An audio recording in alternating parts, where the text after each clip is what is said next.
Hi friends, எல்லோரும் நல்லா இருக்கீங்களா? 2 வாரம் ஆச்சு வீடியோ போட்டு.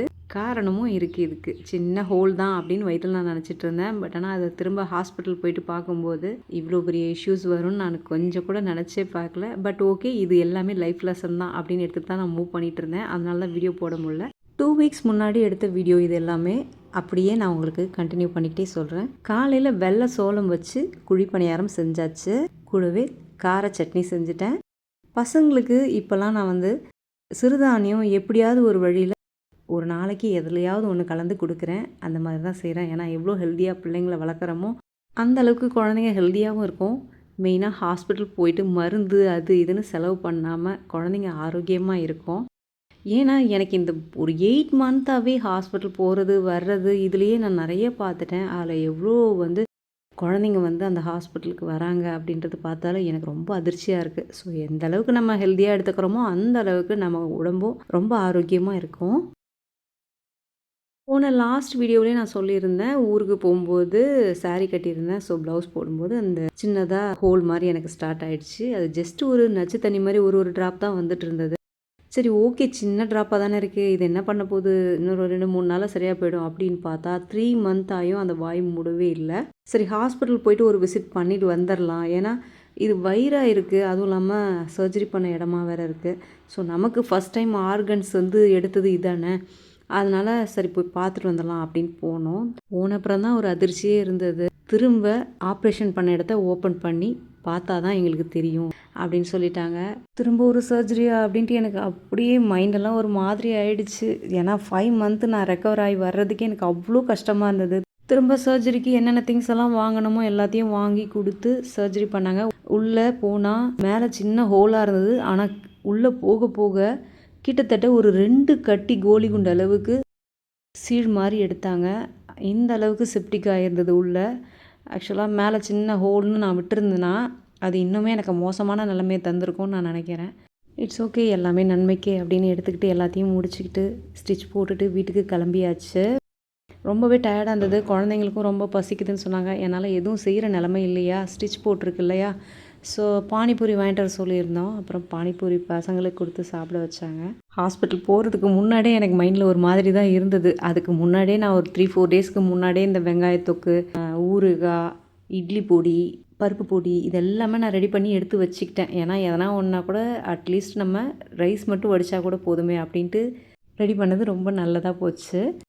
அடுத்த நாள் காலையில் வெறும் மாங்காய் சாதம் மட்டும்தாங்க செஞ்சுருந்தேன். சிம்பிளாகவும் இருக்கும், ரொம்ப ருசியாகவும் இருக்கும் சாப்பிட்றதுக்கு. சைட் டிஷ்ஷே இதுக்கு தேவையில்லை. லஞ்ச் பாக்ஸுக்கு ரொம்ப ஈஸியான ரைஸு.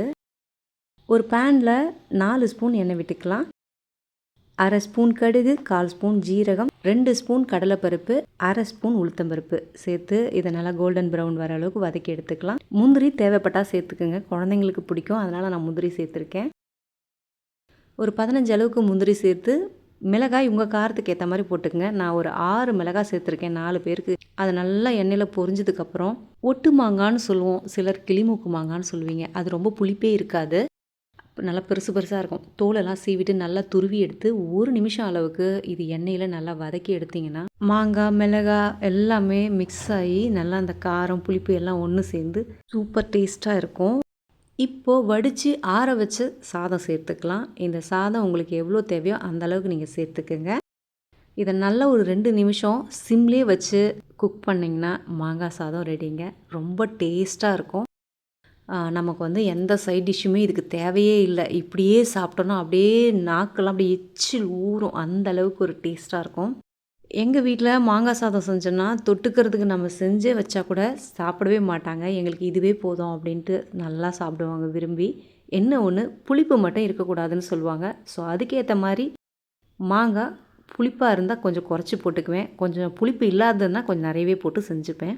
இது புளிப்பு இல்லாததால் ரொம்ப டேஸ்ட்டாக அட்டகாசமாக இருந்ததுங்க. மாங்காய் சாதத்துக்கு இந்த 3 டிப்ஸு மட்டும் நம்ம ஃபாலோ பண்ணால் சூப்பராக இருக்கும். ஒன்று புளிப்பு, இன்னொன்று உப்பு, காரம். இது 3 கரெக்டான லெவலில் இருந்ததுன்னா மாங்காய் சாதம் அட்டகாசமாக இருக்கும்.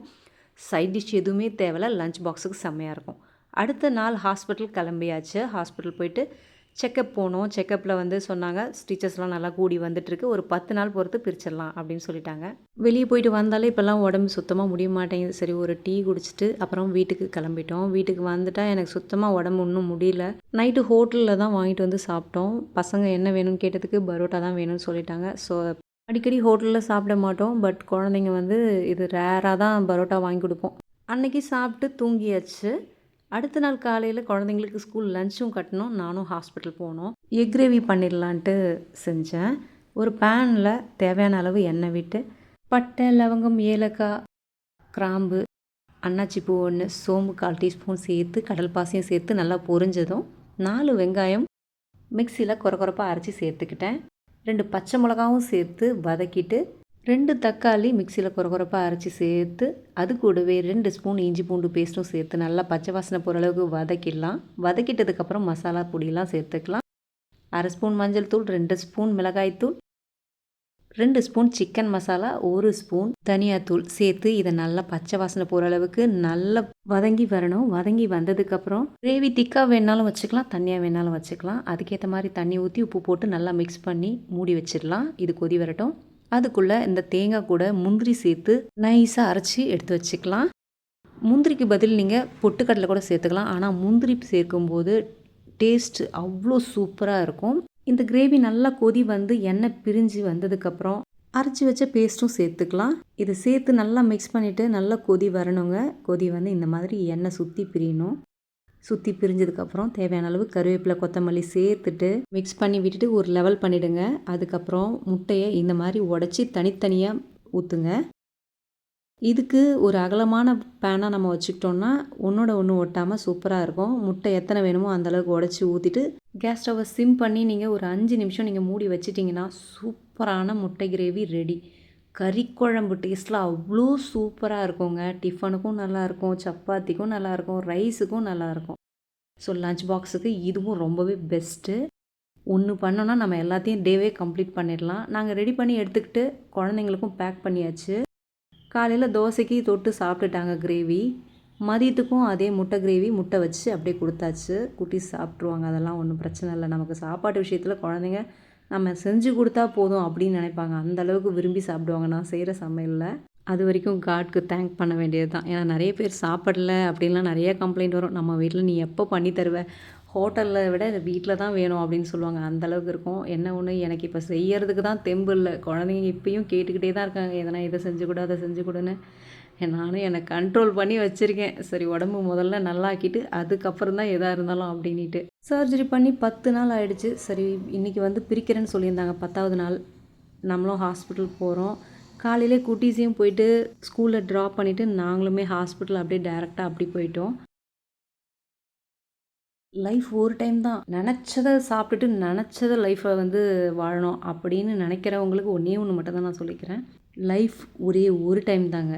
அதை நம்ம வந்து நோய் நொடி இல்லாமல் நல்லபடியாக ஹாஸ்பிட்டல்லாம் மருந்துலாம் சாப்பிடாம நல்லபடியாக நல்லதை சாப்பிட்டு நல்லா உடம்பை மெயின்டைன் பண்ணி நம்ம குடும்பத்தோட சந்தோஷமாக இருந்து நல்லபடியாக போய் சேரணும். அதுதான் மெயின் முக்கியமே. எவ்வளோ தான் நம்ம சொத்து சேர்த்தாலும் எவ்வளோ தான் செலவு பண்ணாலும் ஹாஸ்பிட்டல் போனீங்கன்னா நொந்துருவோம். கிட்டத்தட்ட நான் 1 இயராக இப்போ ஹாஸ்பிட்டல் ட்ராவலே தான் போயிட்டுருக்கு. பணம் போகிறது மட்டும் இல்லைங்க, உடம்பும் போயிடுச்சு, மனசு நிம்மதியும் போயிடுச்சு. அந்த அளவுக்கு ஒரு என்ன சொல்கிறது, மைண்டில் அவ்வளோ டென்ஷன். அதுவும் அங்கே வர்ற நோயாளிகளை பார்க்கும்போது நமக்கு இன்னுமுமே பயமாக இருக்குது.